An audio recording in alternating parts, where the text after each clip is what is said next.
Okay, well, hello everybody. Thanks for joining today. We're going to get started. My name is Mark Pignatelli. I'm with ICF. And again, thanks everyone for taking the time today to join us for the Wildfire and Natural Disaster Resiliency Rebuild Program webinar. This is our second webinar, and looking forward to getting through the presentation and hearing feedback from all of you today. I'm going to go off camera as I go through the presentation here, just for bandwidth. But again, I'm Mark Pignatelli. I'm a director at ICF. ICF was selected as a program implementer for this program, and I'm serving as a current program manager leading up this effort on the ICF side. Please be advised, we are recording this webinar today, and we'll make the recording available shortly after. So more to come there. Okay.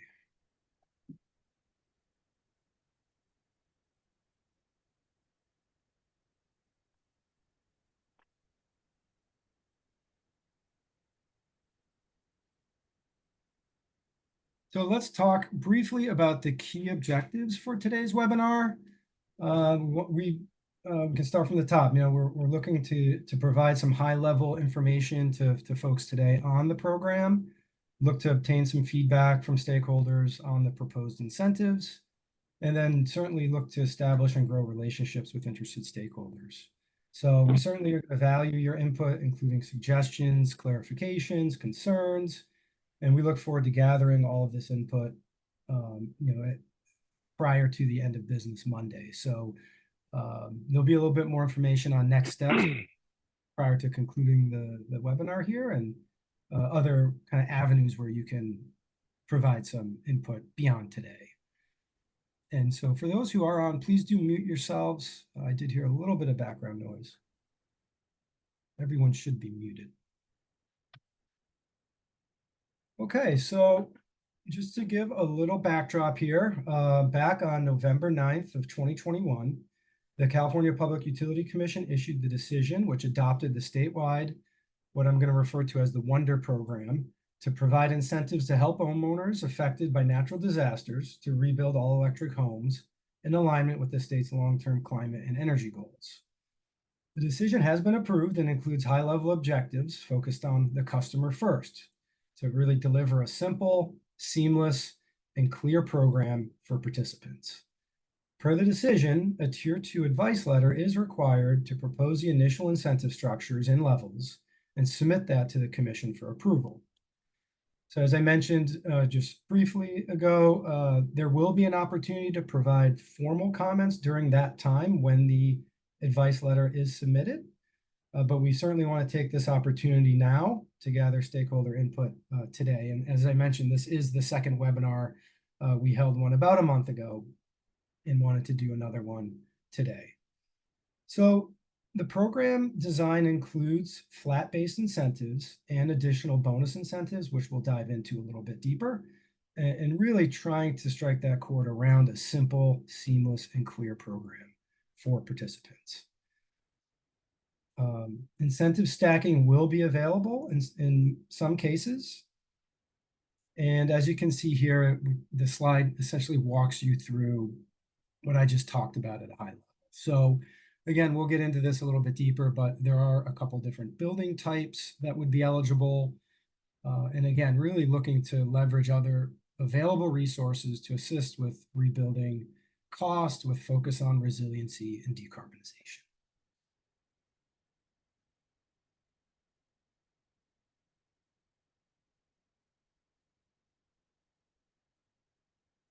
So let's talk a little bit about eligibility requirements. So this slide outlines eligibility requirements and also provides a snapshot of some of the historical disaster data that we've gathered so far. So a couple eligibility requirements to keep in mind here. Property owner and the electric account holder of a participating IOU prior to and after the disaster event would be eligible. So really this is geared towards the property owner that holds a valid electric account in the participating IOU's service territory prior to and after the disaster event. Residential buildings that has been destroyed or red tagged by a city, county, or combined jurisdiction that has declared a local emergency proclamation going back to 2017 and future events. So we are looking back retroactively to January 2017, and then of course as we move into the future. One thing to note, when we say red tagged, typically this is unsafe, not habitable, significant threat to life safety. So really that's one of the main eligibility components here for this program.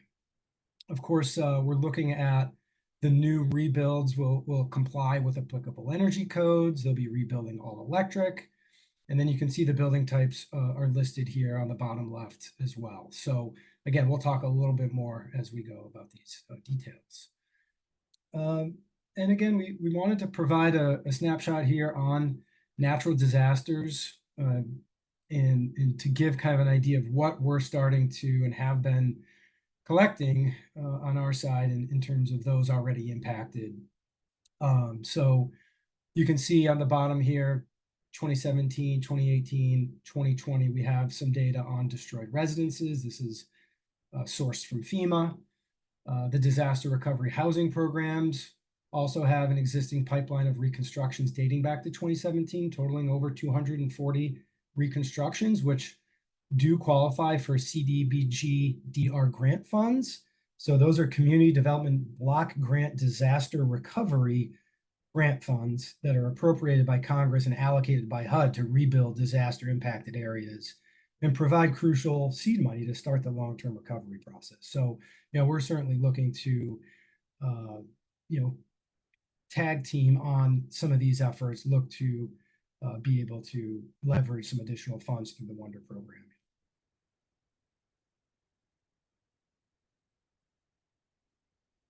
So we've begun some initial outreach and we'll continue to do so post-webinar. And we're looking forward to engaging with many of you that have dialed in today. Partnering and collaborating with key stakeholders, including community-based organizations and local jurisdictions, are really going to be the cornerstone of our outreach. So for example, CBOs will serve as a critical trusted messenger in educating victims about electrification and the additional financial benefits, which they may be eligible through Wonder. To ensure that CBO representatives can both educate their communities about the program in advance and act quickly to provide support in the event of a natural disaster, early identification and training of CBOs is a priority task during pre-launch and post-launch for the program. So we're looking forward to continuing that effort. You can see here on the slide, we started just some early initial engagement with a couple local jurisdictions. As I mentioned, we did a webinar about a month ago and have engaged with a few CBOs from that effort, which has been good, but we're going to continue that process really until we launch and then certainly after launching this program. Upon program launch, a dedicated program website and application portal will be available. The website will provide program information and direct participants to an application portal to enroll. So you can see here a few of our outreach strategies do include the website, the application portal. We will have a dedicated call center that's available for program questions and inquiries. Certainly, as I mentioned, establish those local CBO partners. The idea would be to work with the CBOs to help offer application support to participants, including paper copy materials, and really helping to shepherd folks through this process in a supportive role. And then program information will be available through disaster recovery resource centers as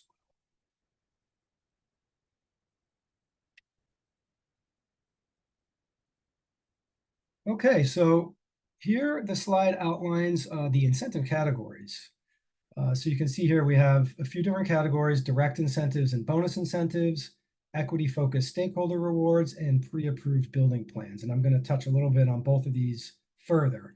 But these estimated budgets have been reserved for incentive funds in these categories. So you can see the majority of the funding is tied to the direct incentives and bonus incentives, but we do have budgets allocated for the other two items you see here on the screen. So I'm going to dive into these a little bit deeper over the next couple slides, but I'll pause for a second to let folks read through the content here.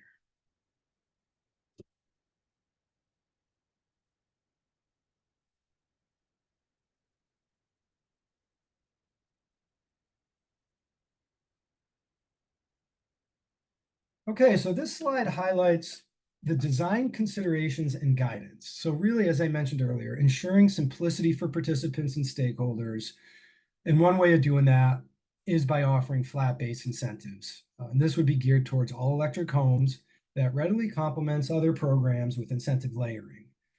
Enhanced incentives will be available for specific measures offering greenhouse gas reductions above code requirements, and incentives for equity will be at least 1.5 times higher than base incentives. The next slide will get into this a little bit further. But as you can see, we have some bullet points here on these design considerations, and then really what came out in the guidance from the decision and some of the steps there. So the next few slides are going to get a little bit more into detail around really these proposed incentives and bonus incentives.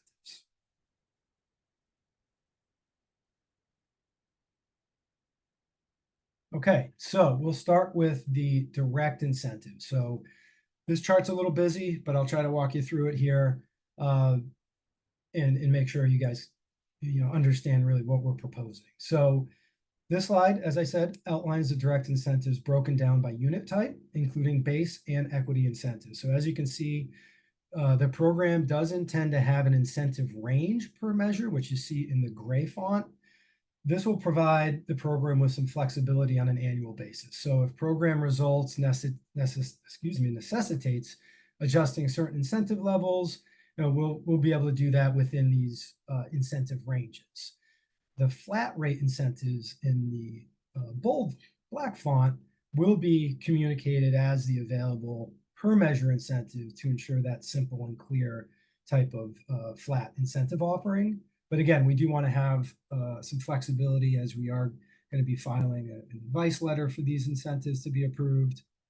And as you can see here, we do list out the unit type. So we're looking at single family, modular, manufactured housing, accessory dwelling units or ADUs, and multifamily units.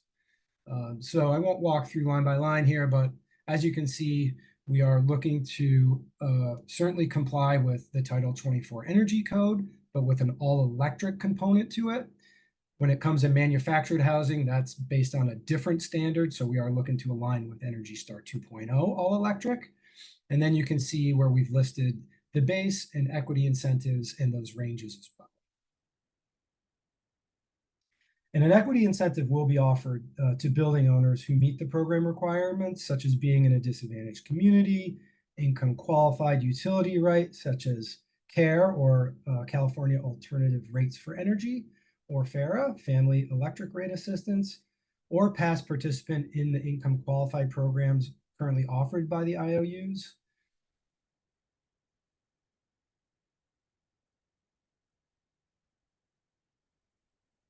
So let's jump into the bonus incentives.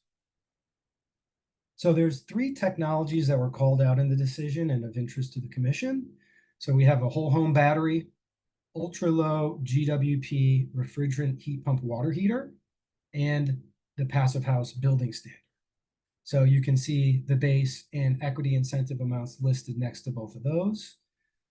These enhanced bonus incentives are really geared towards GHG reducing measures above code, such as energy storage, load flexibility tools, decarbonization, and resilient building practices.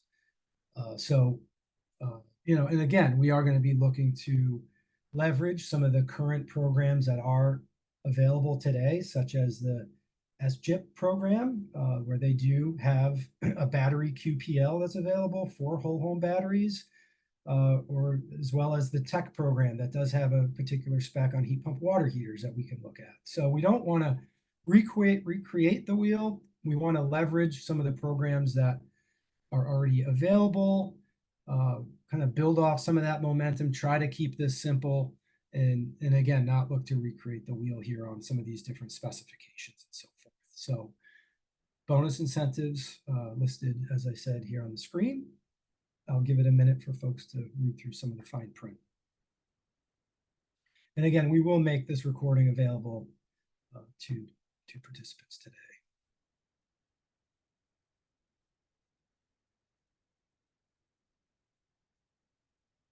Okay, let's jump into the additional incentives and some of the technical support that this program will be offering. So on a few of the earlier slides, one of the incentive categories was equity-focused stakeholder rewards and also pre-approved building plans. So I want to walk through these two incentive categories a little bit deeper and make sure you all have enough context around really what these are and benefits to. So for equity-focused stakeholder rewards, we're looking to provide incentives to market actors and stakeholders to assist equity customers in overcoming their unique barriers. In past events, home insurance companies have provided insurance policy cost discounts for safety and mitigation features that reduce the risk of future loss. ICF is going to be engaging with some of the major home insurance providers in the IOU service areas to discuss and agree to discounted insurance rates depending on the reduced risk associated with homeowners who rebuild all electric and incorporate other resilient features. ICF will ensure that equity customers are aware of these discounts and can use them to reduce the cost of ownership.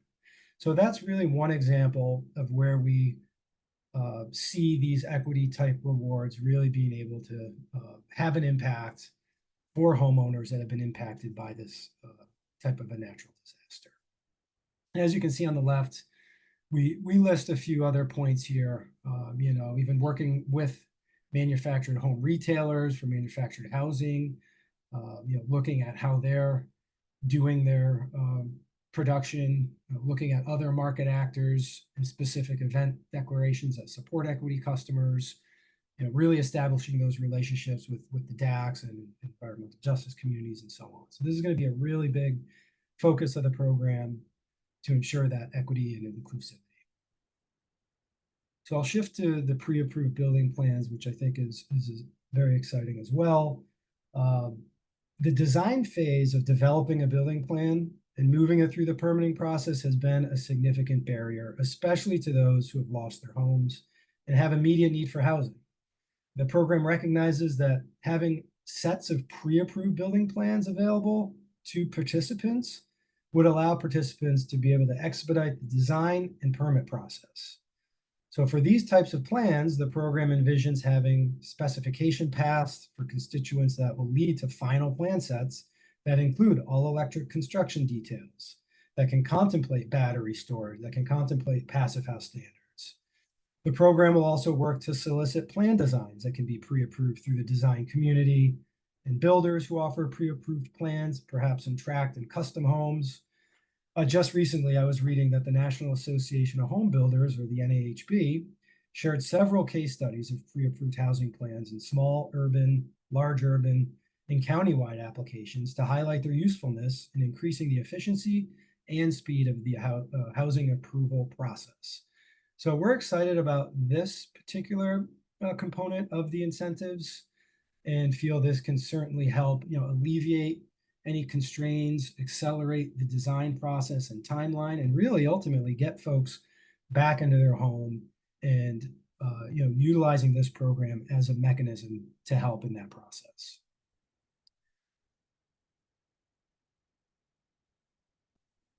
All right, so we are actually at the end of the presentation.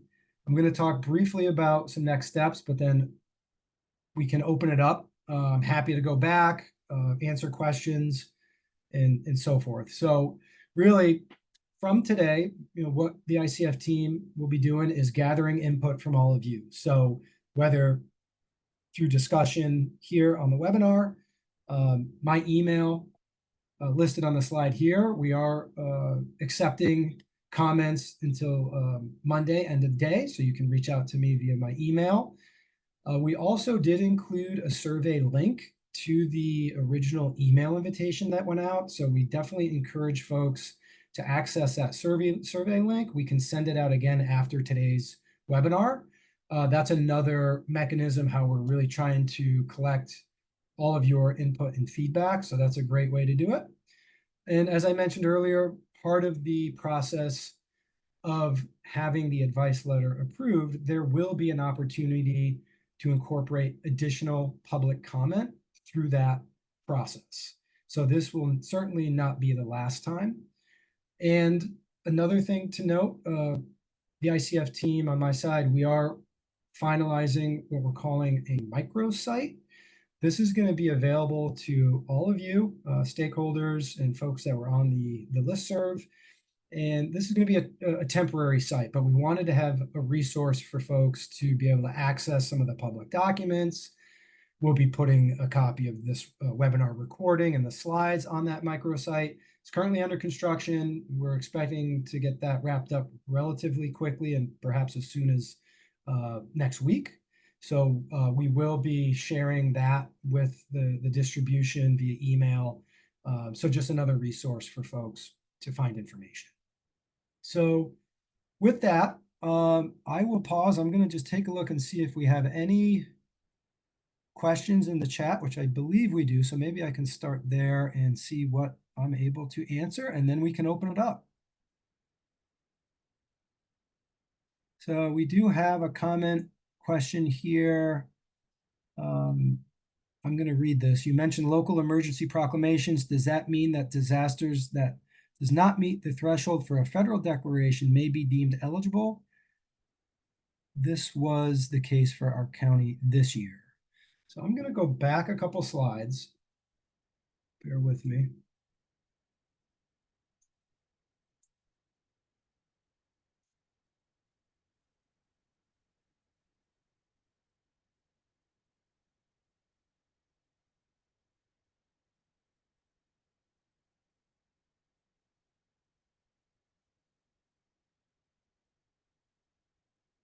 Okay, and for the person who asked, looks like a couple questions, will additional counties be added? I'm very interested to be included.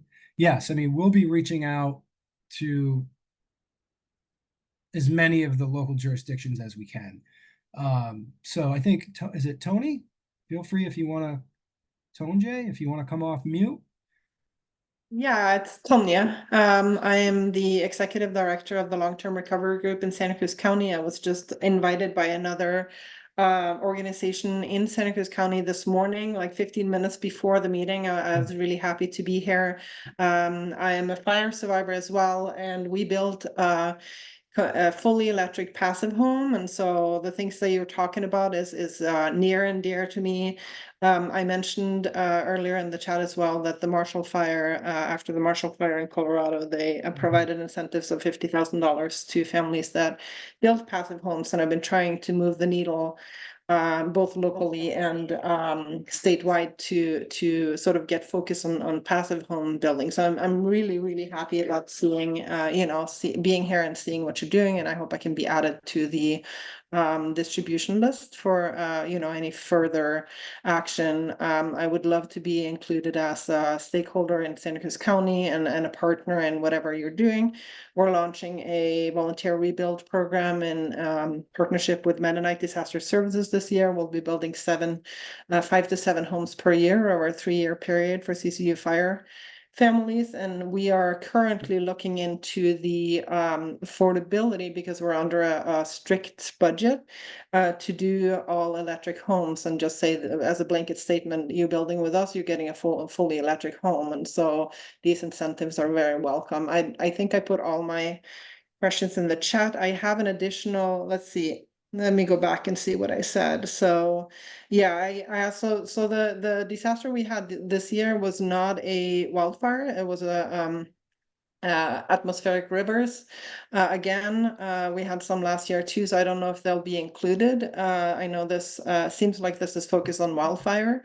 And we got a public assistance declaration federally, but not an individual assistance FEMA declaration. And so I'm wondering if that maybe if they may be included in this, even as long as we have a local proclamation. That was my question. Okay. Well, first of all, thank you for joining. Thanks for sharing some of the great work you've been focused on. And yeah, I mean, this certainly is focused on wildfires, but natural disasters. So if there are properties impacted by, for example, you mentioned an atmospheric river flooding or whatnot, if they are in an IOU service territory and they are red tagged by the city, county, or local jurisdiction, and I don't want to reread the eligibility here, but number two, that really is going to be what triggers if the project would be eligible for this program. So it sounds like it would be as long as those properties have been red tagged and they are in an IOU service territory. Great. Can I ask one additional question as well? Please. About the so when we talk about sort of a plan library or having pre-approved building plans, county regulations when it comes to planning, as I'm sure you're well aware, are very different. Our county, Santa Cruz County, is notorious for being challenging to build in. And so I'm wondering if you are planning on taking that into consideration when you create sort of a standard master plan, that it may need to be adapted to specific county regulations or geohazards and things like that. Yeah, it's a great point. Thanks for bringing it up. As part of our ongoing outreach, as we are, because we're currently in the startup phase here, we're looking to launch the program certainly this year, or really as soon as we can. And we are going to continue to engage with the local communities, such as like building departments, permit offices, and start to get folks up to speed on, what this program is going to offer, and try to have that, at least initial collaboration.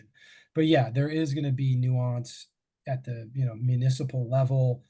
And, I think trying to position this as proactively as we can, but then in response to future events, I think there will be those cases where we are working with the local permit office, for example, in trying to, be flexible, I guess, or, accommodate some of the nuance that they may have in their process.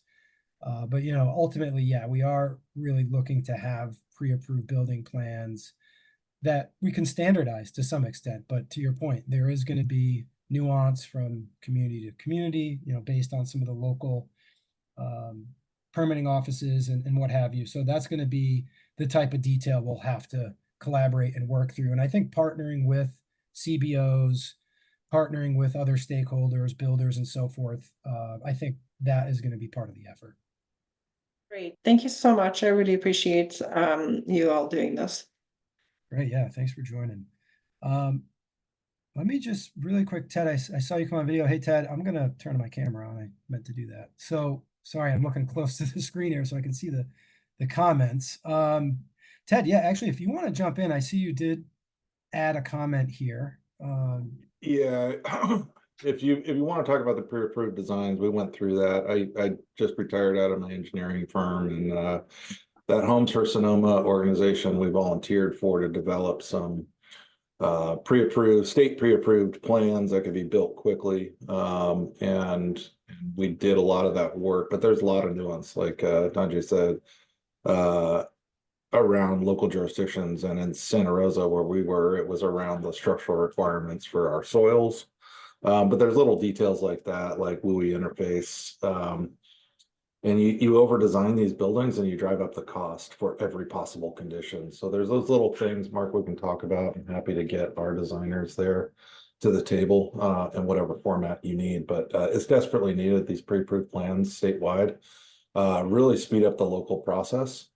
And getting the building departments to understand what state approved means is another thing. So there's some support to the local jurisdictions to say, like, look, this was already engineered for the worst possible soils in any condition in California. Like, it's approved.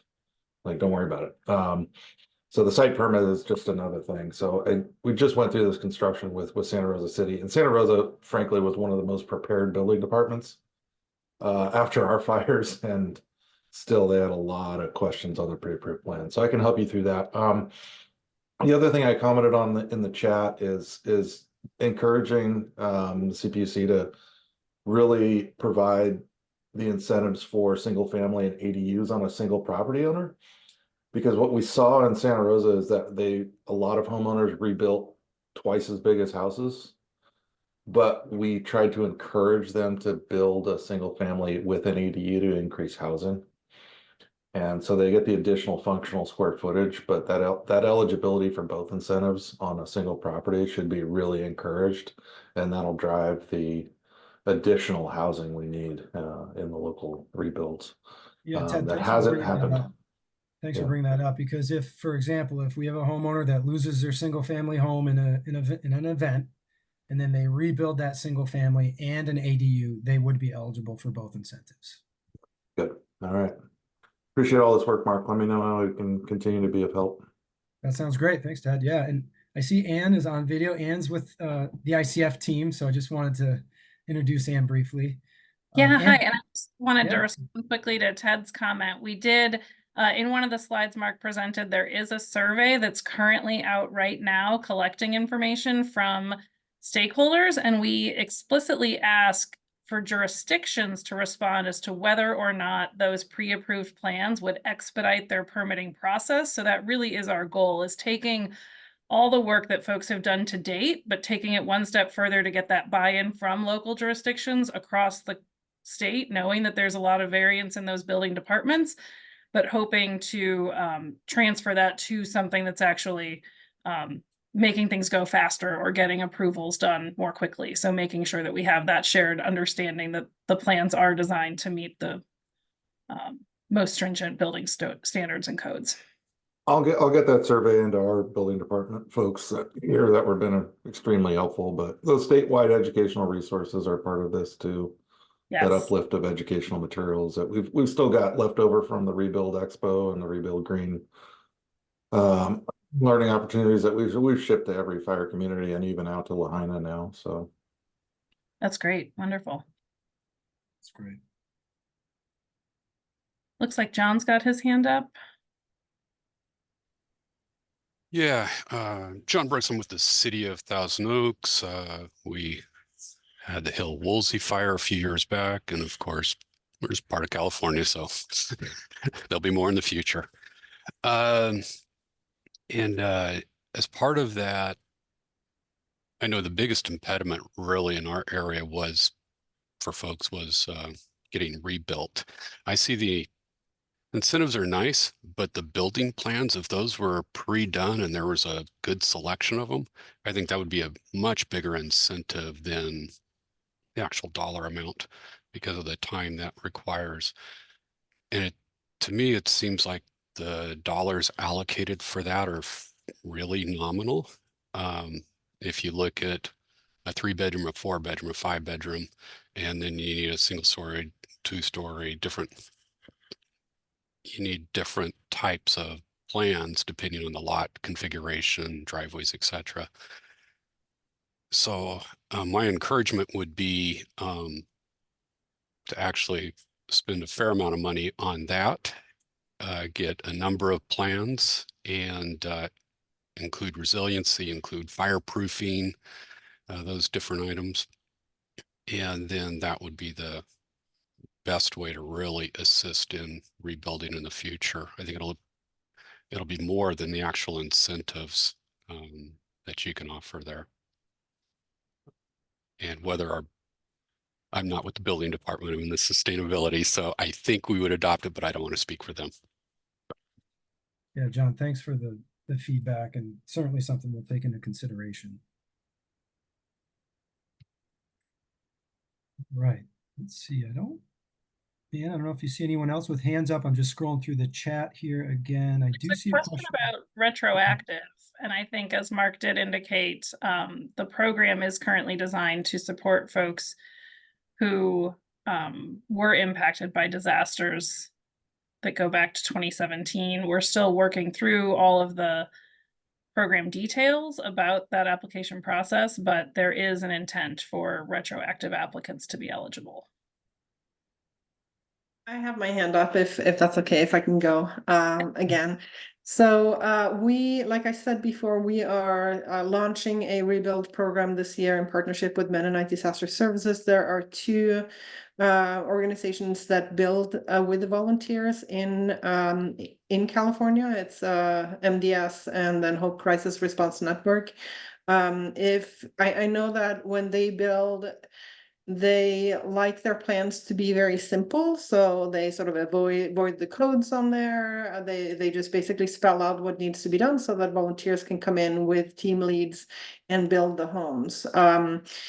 One thing you're always going to come up against when people are trying to rebuild after a disaster is the cost of building. And so even if you have the plan sets available and that brings the cost down, a lot of families that are underinsured, which we're going to see more and more of now because of the hike in insurance costs, are unable to build without this type of support. And so I'm wondering if there's a way of including Hope Crisis and MDS also as sort of stakeholders in that process, so that the plans can be made to target programs like that that will be building for the most vulnerable, populations.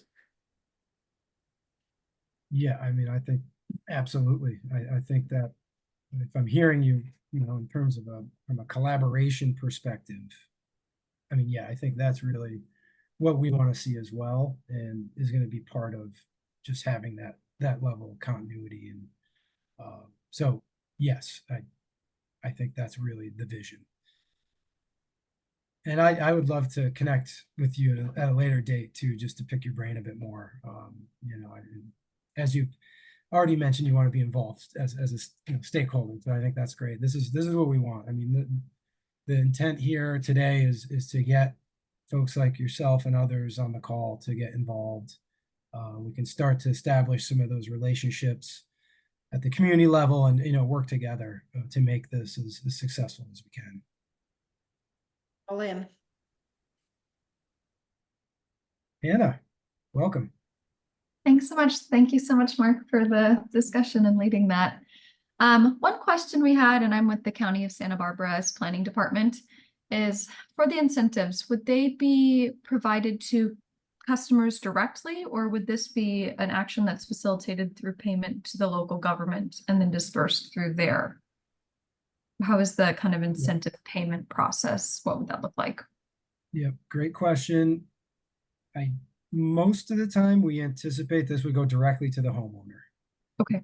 The application process, we want to keep very flexible and simple, as I mentioned. So, for example, perhaps a homeowner is going to have support from a local CBO or even their builder or energy rater who could apply on their behalf.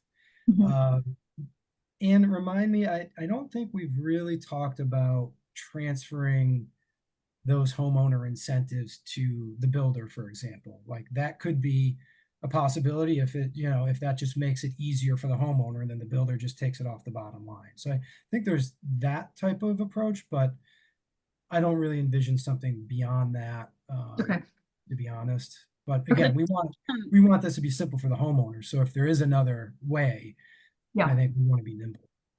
Yeah, the decision allows for compensation to CBOs and jurisdictions for their role in supporting applicants through the process, but it's not intended or designed right now for that to be the full incentive amount. That would go to the applicant. But as Mark said, we're creating a technology solution that should provide maximum flexibility for what works best for that homeowner. So whether it's directly to the builder to buy down the cost of the home, or if it's to the homeowner to be able to enter into agreements for construction, whatever's the most flexible solution for the applicant. Okay, great. And then I had one additional question. So this applies, if I understand correctly, to residential structures. Would this include, we have a category in our county called agricultural employee dwellings, that house people, but they aren't technically a single family home or a multifamily. Is there kind of some flexibility in the definition as long as it's a residential component? I would say if those dwellings are residentially metered with the electric provider, I would say yes, that would be considered a residential dwelling type. So I think we would kind of fall back to how that electric account is set up and so forth. Like if it was a commercially metered building and it fell under like kind of a CNI or commercial master meter type situation that wouldn't qualify, but if it's Okay. residentially metered for their Mhm. electricity in those, participating IOU service territories, which is, the top 6 electric IOUs. So Mhm. I think you'd probably be okay if that was the case. Okay, great. Thank you so much. Thank you. This has been great. Let me see if I don't see any other comments or questions. Anyone else on the call have any other questions or comments that want to come off mute?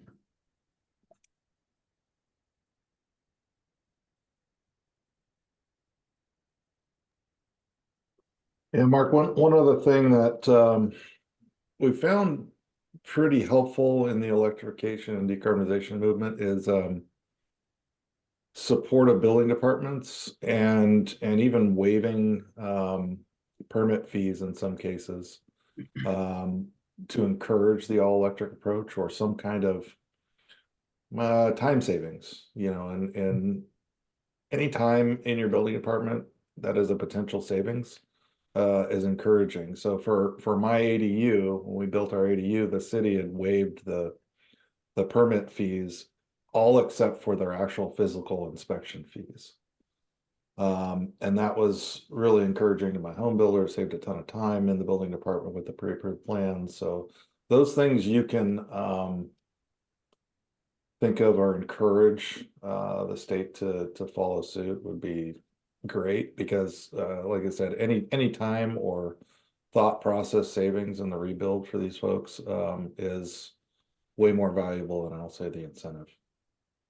Yeah, thanks, Ted. Absolutely. I mean, I think as part of the discussions with the local building departments, permitting offices, as it relates to this program, is also looking at, hey, is there an opportunity for folks that are dealing with a tragic event like we're talking about to get expedited for that permit product? Can they skip the line, for example? Can they waive fees, like you mentioned, Ted? And so those are the types of, I think, ideas and conversations we want to have, and to see how receptive some of the, at that municipal level, how receptive is it going to be, and what's possible. So yeah, I come from like a new construction background and implementing programs across the country for utility clients. And that's one thing we've always, I think, struggled a bit with is, can we look to incentivize and expedite the permit process? Can we even perhaps expedite meter installs, electric meter installs? Is there an opportunity there? So I think, to your point, totally with you.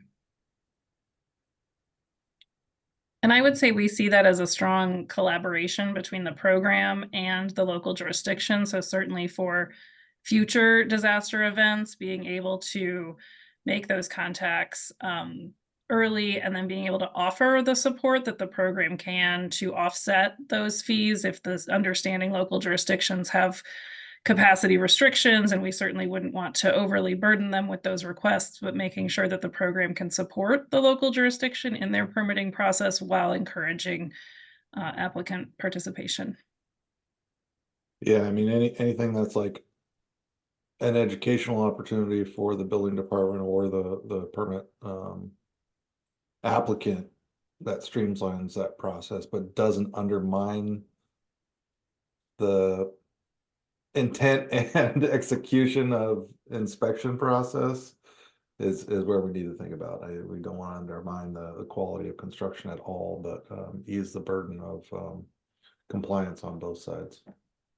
Yeah, and to that point, I will say twofold. One is the application process. We are going to be collecting some of the like Title 24 compliance forms. So, kind of identifying and reviewing those CF forms that are required from the code. But then I think part of our implementation of this program will incorporate some field QA/QC. So getting out to a percentage of homes and actually having some boots on the ground.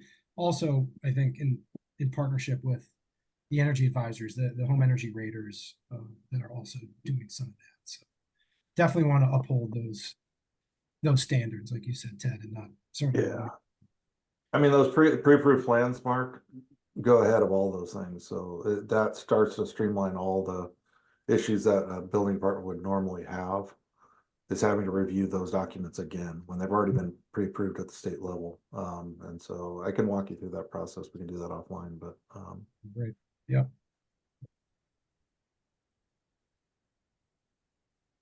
I have a quick comment on passive house again, and I think it would be really good when messaging to disaster survivors, specifically wildfire, but also others living in the WUI, that a passive home is so much more fire resilient than a general stick build.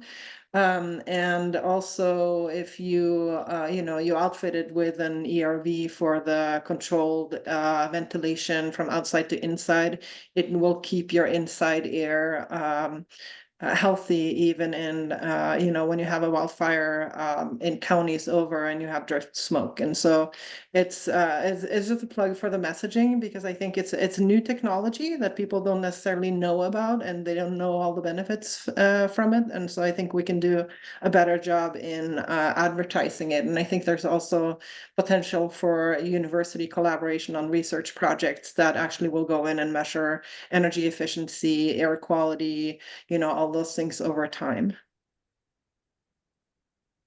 Yeah, thanks for saying that. And I personally am excited about the passive house opportunity here as well. I have some experience there and some great relationships within the passive house community. So definitely looking forward to kind of continuing those discussions, working with Passive House Network and FIAS and those organizations.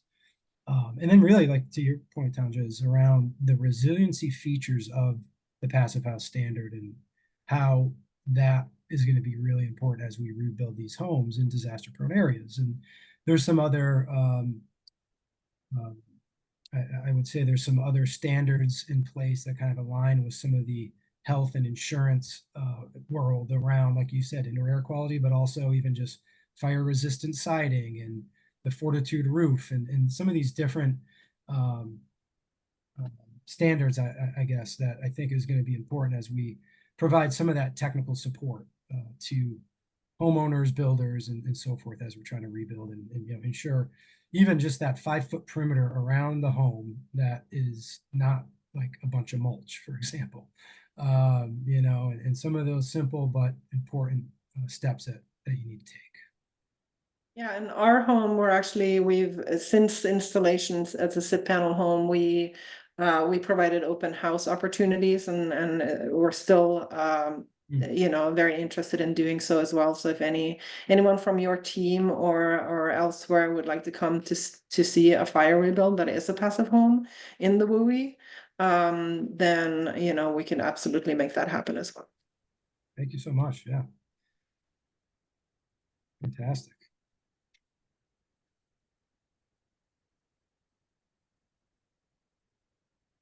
All right. Well, we technically have 11 minutes to go here. Happy to hang around a little bit more, see if there's anyone on the call that wants to provide any questions or comments.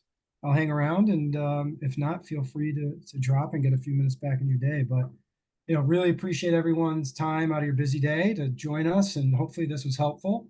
Like we mentioned, we will circulate around the recording, and when we have that microsite up and running, we'll share that as well.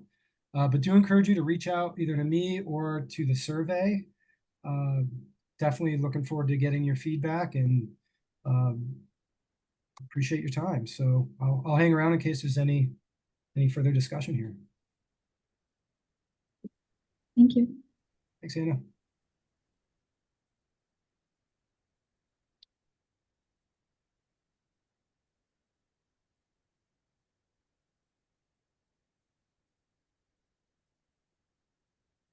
Numbers are dwindling down, so I think folks are wrapping up. But Ann, thanks for jumping on. Yeah, this was great. Really good conversation. Yeah, that was excellent. All right, well, I think I will end it, and thanks everybody. Thanks, Mark. Thanks, Mark. Take Thanks, care. Mark.